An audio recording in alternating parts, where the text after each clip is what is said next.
na época do empalamento, né? Uhum. E aí acreditava-se dentro do grupo de estudo que só os empaladores carregariam alguma questão envolvida, mas os empalados traziam. Os empalados estavam trazendo problemas de gastrointestinais e tudo mais, e não tinham sido os responsáveis pela situação. Aí entra no quê? O cara também puxou o sofrimento, né? Não é só a personalidade do poder, mas os sofrimentos também batem na porta da pessoa. Talvez ele não tenha perdoado ainda aquilo, né? Então esse período entre vidas que você falou, como é que funciona isso? Só para o pessoal entender que tá interessante. O cara tá lá, não, beleza, eu aguento. O mentor tá aqui, mas o obsessor vai também estar ali esperando, você vai vacilar? Na hora tá tudo bem, eu aguento, né?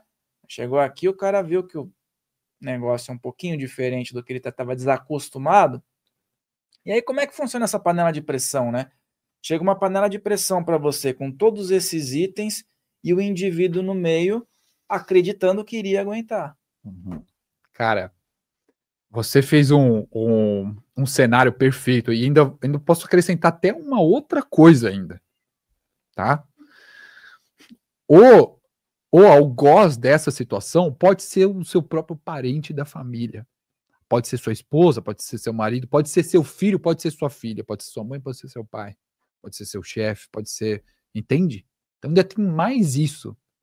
Então assim, o que eu poderia dizer é o seguinte: você que tá vendo esse podcast, eu tô amando aqui fazer, que a gente tá indo em níveis que eu acho que até agora eu não entrei assim, tá muito bom. Aproveita essa reencarnação para fazer tudo o que você puder.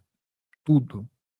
Tudo. Não é ficar desesperado e fazer tudo numa só, porque já não vai dar, tá? Mas faça o seu melhor. Busque ser a melhor pessoa que você puder. A melhor. Porque essa panela de pressão é o acumulado de várias reencarnações. Os maus feitos vão sendo acumulados, tá? Então, por exemplo, quando se foi reparando que o empalado ele trazia as mesmas mazelas do que o empalador, vamos assim dizer, então assim, quem vai sofrer é só o empalador, porque ele foi o algoz, certo? Então esse vai se lascar nas próximas reencarnações, pelo que ele fez, tá? Se tivesse alguém ali, tipo, fritando ele, por exemplo, tá? Vamos olhar nesse sentido. Mas e o empalado? Né? E o que foi torturado até a morte? Né? Ele vem doente, ele vem sofrido, ele vem com mazelas, ele já nasce com patologias. Porque todo o processo, muitos desses processos, a alma, ou perispírito, o psicossoma, não consegue fazer a regeneração completa, porque o perispírito, assim, as pessoas pensam assim, tá, o perispírito é quase como se fosse um corpo físico. Obviamente mais sutil, mas ele somatiza tudo. E a gente sabe que as doenças são psicossomáticas. Isso, a própria medicina tradicional também olha para isso. Mas só pelo poder da mente, mas a gente está falando aqui além da mente. Né? Então o que acontece? Esse espírito é tratado na melhor forma possível. E quanto mais ele pode, que ele aguenta no período entre vidas. Mas chega um ponto limite que não é mais possível. Esse espírito precisa reencarnar. Muitos espíritos que sofreram as agressões, eles reencarnam muitas vezes já com um tipo de patologia, já no nascimento, às vezes até com uma deformidade. Ou durante a reencarnação, essas dores, essas impressões que ficaram no corpo perispiritual, eles acabam eclodindo durante a reencarnação, numa fase jovem, mais adulta ou idosa. Porque o mecanismo da doença também é uma cura porque o mais importante é o espírito, não é o corpo físico. Muitas vezes o corpo físico é o tratamento daquela dor, daquela doença que ficou, daquelas marcas que ficaram no perispírito, entende? Então o corpo precisa expurgar isso daí. Muitas doenças é a cura do espírito. O corpo está sendo o mecanismo, é o remédio do espírito. Mas se você olha para o corpo, Ele está doente, né? Ela está doente, mas ela está sendo curada. O que está sendo curado? O perispírito. Um dos corpos sutis da consciência, da manifestação da consciência. Entende? Então, os dois lados são. E outro ponto importante. O que foi vítima, foi empalado, o que foi algoz e empalou, tem uma chance, e é bem grande, significativa, que em outra versão anterior tenha sido o algoz. Não desses mesmos espíritos, mas em outros espíritos. E muitas vezes o próprio espírito pede para passar pela experiência de ser desse lado agora ser a vítima. Entende? Então, se você olha a situação pontualmente, somente com o olhar daquela reencarnação acessada, a pessoa pode trazer para a vida dela um olhar de vitimismo. Se ela não consegue olhar, por exemplo, se não faz um tratamento, se não faz um acompanhamento, um protocolo, por exemplo, como que eu trabalho, para você ter uma visão de conjunto, ver mais reencarnações, ver mais personalidades, para ver como que você vem atuando, tá? Por exemplo, hoje a pessoa está vivendo uma realidade nessa reencarnação. Ela é reencarnacionista, mas ela não é reencarnacionista na prática. Aí ela vê uma situação X, Y, Z e ela se sente vítima. Vítima, começa a contar a história para outras pessoas que ela é vítima, que aconteceu isso, que o pai fez isso, que a mãe fez aquilo, que não sei o que lá, que o chefe, não sei. A história dela é vítima, mas ela acredita em reencarnação. Ela acredita em reencarnação. Aí você abre, e não abre para tipo assim, vamos ver, você não é vítima, não é isso. Vamos olhar você aqui. Ela começa a olhar e fala, meu Deus do céu. O cenário de vida que eu tenho hoje, eu estou sendo abençoado. Ela ressignifica a vida dela. Se ela tiver consciência próspera, ela muda a vida dela na hora. Aquele personagem que ela criou, do pai, da mãe, do sei lá o que, da mulher, do marido, de que fez isso, que não sei o que lá, ela mata aquela situação e fala, meu Deus, a partir de agora é outra vida. Por isso que ao longo de quase que 15 anos nesse trabalho, as pessoas que eu tive experiência, elas dizem, a minha vida mudou completamente. Porque você sai do personagem. Eu vou falar assim, e cara, eu sou reencarnação, eu já fiz mais de 6.000 regressões, já fiz várias regressões minhas, eu sei vários dos personagens que eu vivi, coisas que eu fiz muito legal, outras que foi uma lástima. Cara, até pra mim, que todo dia tô envolvido com isso, eu tenho que ficar me policiando para não ficar acreditando que eu sou o Jefferson. Cara, é um exercício constante. Se eu não ficar atento a isso, eu acredito que eu sou o personagem. E eu vou acreditar na historinha disso, do que aconteceu comigo na infância, na adolescência, no trabalho, nas coisas que eu estou enfrentando. Entende? Eu tenho que fazer um trabalho de autogerenciamento, policiamento, orar e vigiar. E se eu sou reencarnacionista na prática, imagina quem não. Entende? Então, assim, esse trabalho para voltar, se você quer o despertar espiritual, é trabalhoso, não é para qualquer um. É muito mais fácil você negar tudo isso, deixar tudo isso, tipo, isso aí não existe, depois eu vejo o que dá para ser feito. Outro, isso é besteira. Ou sei lá, na dúvida é melhor, sei lá, vou ficar aqui por aqui, fazer uma coisinha aqui. Cara, se você tem esse despertar, aproveita, vai em frente, porque isso vai fazer total diferença de todas as experiências que já foram vividas da consciência manifestada nas reencarnações. Eu já vi muita coisa das outras histórias, não da minha, mas das outras coisas, da minha também. Mas num conjunto da obra, de pessoas no mundo inteiro, que eu atendo pessoas online no mundo inteiro. Não tem esse cenário que a gente tem hoje. Não tem isso que a gente está fazendo. Não existia isso, nunca existiu. Nunca existiu. O que você tinha era assuntos herméticos, coisas muito seletivas para pouquíssimas pessoas.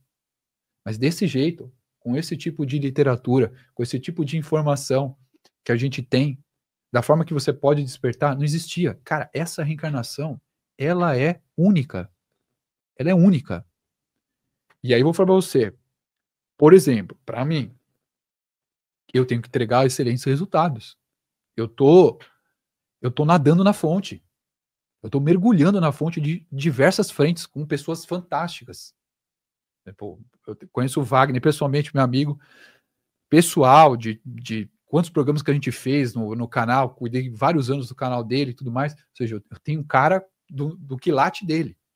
Se eu não entregar bons resultados agora, o que eu vou falar no período intermissivo, no entre vidas? Qual desculpa que eu vou ter?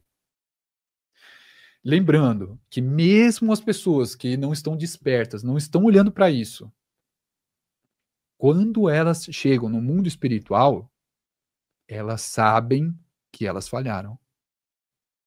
Elas sabem que elas conseguiram realizar alguma coisa. Pode ser que aqui não acreditava em nada, mas quando chega lá, porque ninguém morre, né? Não existe morte. Né? Não tem como enganar a mentoria espiritual. Não dá para dar desculpa. Como que você vai fingir uma coisa, inventar alguma coisa, ou gerar uma situação de vitimismo para uma entidade que te conhece de cor salteado há várias reencarnações? Te conhece mais você do que você mesmo. Então, assim, não tem como fugir disso. Então, qual é a sua opção? É só você ser sincero. E saber que você fez, o que você não fez, o que você precisa fazer para você, o mais rápido possível, voltar e fazer o que tem que ser feito. Por isso que eu falei, se vocês estão no despertar agora, façam agora, porque vai saber como que você vai voltar na próxima, entendeu? Você falou, eu já me veio um filme na cabeça, né? A gente pode falar até um pouco sobre essa programação, né? Missão de alma, programação reencarnatória. E aí, lógico, né? Se tem mentores que te acompanham as pessoas que estão dentro da espiritualidade, ou não, a pessoa não está vivendo espiritualidade, mas tem os mentores. Provavelmente esses caras estavam nessa reunião para ajudar alguma coisa na missão reencarnatória, né? No processo da pessoa estar aqui. Aí você chega lá, o cara fala, assisti tudo do lado ali, muitas vezes, né? E aí, não tem o que falar, né? Eu tava junto só, mas eu não tava vivendo por você, né? Então é muito interessante nesse sentido. Vamos entrar nesse lance da programação reencarnatória, a missão de alma. Mas antes, para quem está assistindo, a psicoterapia reencarnacionista barra a regressão, né? Que você falou que também pode ser feita presencial ou à distância. E se existem diferenças, e quais são essas diferenças, e quais são os pacotes que elas se encaixam dentro de uma busca, né? E depois a gente entra na questão dessa programação reencarnatória. Tá. Algumas coisas juntas nessa pergunta, mas só quero colocar um ponto que eu acho que é importante quando você iniciou a pergunta, que assim, no mundo espiritual, né, no Entre Vidas, é onde que existe a original, o original da psicoterapia reencarnacionista, tá? Porque o espírito, quando desencarna, ele primeiro precisa se adaptar de volta à realidade espiritual, porque ele ficou décadas num corpo humano, tipo, indo no banheiro, comendo, dormindo, cansando. A máquina não tem mais. Então ele precisa de um tempo para se adaptar. Depois desse tempo que se adapta, há tipo o reencontro com a mentoria espiritual, né? Ou com as entidades guias ali, porque tem uma coisa importante, tem espíritos que não tem mentores pessoais, vamos assim dizer, das suas jornadas, porque eles não estão precisando de um suporte ostensivo. São mentores, vamos assim dizer, de grupos, entendeu? Que vai pegando, sabe, tem capacidade de transitar por pessoas que estão vivenciando passagens mais simples, sem transformações impactantes, vamos assim dizer, em outras pessoas, né? Então, eles fazem em algum momento um balanço de como foi aquela reencarnação. E aí mostra, assim, tem telão mesmo, de como que foi a reencarnação. Não tem como falar que não fez, entendeu? Passa Não tem, tudo, passa tudo, exatamente. Não tem como você dar golpe na mentoria espiritual. Não dá para dar um jeitinho brasileiro. Entendeu? Não tem como. Não tem como. Tá? Então, isso é jogado na tua cara, na face. Se você não. E tem espíritos que não querem. Obviamente, tem espíritos que nem querem ir para planos astrais superiores, querem ficar no umbral, querem ficar vagando, e isso é permitido também. Você imagina? Tem reencarnações compulsórias. Entendeu? Quantos espíritos estão reencarnados na Terra compulsoriamente? Esses espíritos não têm uma mentoria espiritual ali para cada um desses espíritos. É uma mentoria, sim, de espíritos guias, de luz, que acompanham. Todo mundo está assistido, mas não ostensivo. Né? Mas em algum momento vai ter isso. Tá? Então, de lá, a psicoterapia encarnacionista veio codificada pelo Mauro Kiewitico, que é meu professor, que eu me formei com ele lá em 2010, e ele canalizou essa técnica, acho que uns 28 anos atrás, mais ou menos, tá? Então ele pegou isso, inclusive em uma dos períodos entrevidas meu, eu estava com ele e com uma outra pessoa, a gente estava estudando para fazer isso. Isso eu falei para ele pessoalmente há muitos anos atrás, e ele validou isso. Tava no telão lá. Eu tava junto com ele lá estudando com o pessoal e foi tipo assim, ó, você vai fazer isso aí. E até fazer só um adendo na tua pergunta, depois se eu fugir um pouco, você me traz, por favor. Quando eu estava fazendo a minha transição, ainda nessa época, eu estava trabalhando numa outra multinacional, num cargo que eu almejei a vida inteira, e eu pedi a demissão desse lugar. Na hora que eu pedi a demissão, o meu gerente nacional não deixou que eu pedisse a demissão. Eu já tinha calculado tudo, e ele falou, cara, você não pode sair, eu tenho um departamento que está se abrindo aqui, e eu pensei em você, eu tinha 3 meses de empresa nessa empresa multinacional. Era uma posição de gerente nacional da empresa, e eu ia responder para um diretor e a vice-presidência internacional da empresa, direto. Então, ou seja, na hora que eu já tinha me decidido, planejado tudo para fazer a transição e trabalhar só com o que eu vim trabalhar na minha programação reencarnação, na minha programação reencarnatória, ainda fui tentado,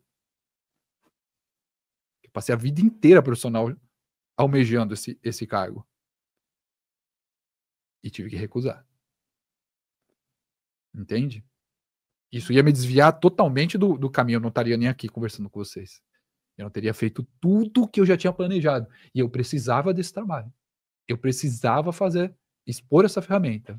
E aí, quando eu encontrei um panfleto do Mauro lá no IPPB, isso lá em final de 2009 para 2010, eu olhei o panfleto, eu li e falei assim, eu vim fazer isso nessa vida.